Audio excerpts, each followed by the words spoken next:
పాపం అండి హరిత హరీష్ గారు. అక్కడ నాగార్జున గారు చూపించిన వీడియో ప్రకారం నాకు అర్థమైంది, నేను చెప్తున్నాను. నేను ఇప్పటి వరకు ఆర్గ్యుమెంట్ చేసింది భరణి గారు, ఇమాన్యువల్ ప్లస్ తనూజాతో కదా ఆర్గ్యుమెంట్ చేస్తా. కానీ ఇమాన్యువల్ ఏంటి ఆడవాళ్ళతో ఆర్గ్యుమెంట్ చేస్తున్నాడు, మగవాళ్ళతో చేయడు అని చెప్తున్నాడు.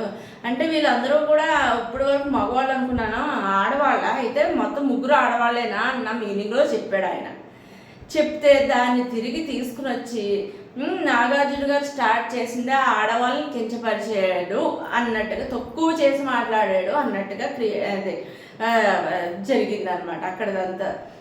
అది అయిపోయింది. మళ్ళీ కొంచెం హరిత హరీష్ కొంచెం నిలబడి స్ట్రాంగ్గా తీసుకున్నందుకు అలా ఇలా ఆర్గ్యుమెంట్ చేసేసరికి ఓహో మగవాళ్ళనే ఆడవాళ్ళ కింద లెక్క కట్టావా, ఏదైనా ఇన్సల్టే కదా అన్నట్టుగా తేల్చి చెప్తున్నారే.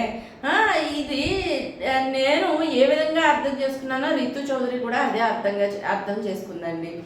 హరీష్ గారు చెప్పిన దాంట్లో ఎక్కడ ఆడవాళ్ళని తక్కువ చేసి మాట్లాడినట్లేదు. అక్కడ జరిగిన కాన్వర్జేషన్లో నేను మగవాళ్ళు అనుకున్నాను, కానీ ఆడవాళ్ళ కింద చెప్తున్నాడు ఏంటి అన్నట్టుగా ఉంది. అదే తప్ప ఆడవాళ్ళని తక్కువ చేసి మాత్రం ఎక్కడా కూడా ఇన్సల్ట్ చేసినట్టుగా ఒక ఆడదానిలో నాకైతే అనిపించలేదు.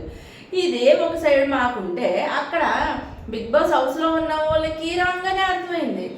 బిగ్ బాస్ నాగార్జున గారు హోస్టింగ్ చేసే స్టేజ్ పక్కన ఉన్న ఆడియన్స్కి అలాగే అర్థమైంది. నాగార్జున గారిని చూసి భయపడి వీళ్ళు ఒప్పుకుంటున్నారా లేదు రితు చౌదరి నేను తప్పుగా అర్థం చేసుకున్నామా మాకే అర్థం కావట్లేదు. కానీ ఈ విషయంలో మాత్రం హరిత హరీష్ గారు ఆడవాళ్ళని మాత్రం తక్కువ చేయలేదని నా ఒపీనియన్.